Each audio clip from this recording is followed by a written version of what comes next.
Hi friends, welcome to Vivikta cooking. ఇవాళ మన recipe వచ్చేసి క్యాబేజీ ఫ్రై. క్యాబేజీ అంటే ఇష్టం లేని వాళ్ళకు కూడా ఒకసారి ఇలా ట్రై చేసి టేస్ట్ చేయండి, చాలా చాలా ఇష్టపడతారు. మరి ఈ క్యాబేజీ ఫ్రైని ఎలా ప్రిపేర్ చేసుకోవాలో చూసేసేయండి. ముందుగా ఒక మిక్సీ జార్ తీసుకొని అర్ధగంట పాటు నానబెట్టుకున్న ఒక హాఫ్ కప్ శనగపప్పుని యాడ్ చేసుకోవాలి. ఇందులోకి పచ్చి కొబ్బరిని యాడ్ చేసుకోవాలి. ఒక చిన్న అల్లం ముక్క, 1 టీ స్పూన్ జీలకర్ర, ఒక 3 నుంచి 4 ఎండుమిర్చిని యాడ్ చేసుకొని మిక్సీ పట్టుకోవాలి. కొంచెం కూడా వాటర్ని యూజ్ చేయొద్దండి, కాస్త కచ్చాపచ్చగా ఉండేటట్టుగా మిక్సీ పట్టుకొని పక్కన ఉంచుకోవాలి. ఇప్పుడు స్టవ్ పై కడాయి పెట్టి 1 టీ స్పూన్ ఆయిల్ని యాడ్ చేసుకొని హాఫ్ టీ స్పూన్ ఆవాలు, 1 టీ స్పూన్ జీలకర్ర, హాఫ్ టీ స్పూన్ శనగపప్పుని యాడ్ చేసుకొని చిటపటలాడేంత వరకు ఫ్రై చేసుకోవాలి.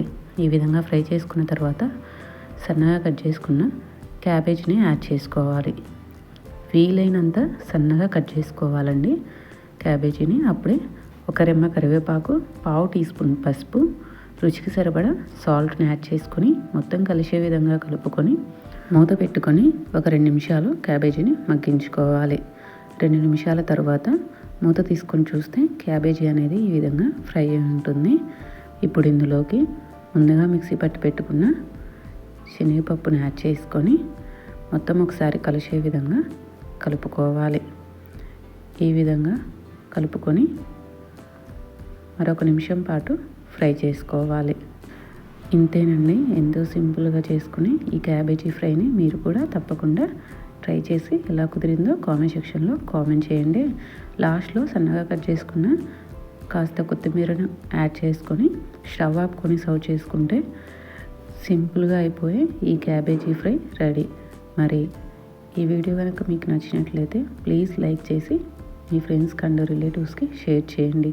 ఈ క్యాబేజీ ఫ్రై చపాతీలో కానీ రైస్లో కానీ చాలా బాగుంటుందండి. ఈ వీడియో కనుక మీకు నచ్చినట్లయితే ప్లీజ్ లైక్ చేసి సబ్స్క్రైబ్ చేయండి. Bye friends.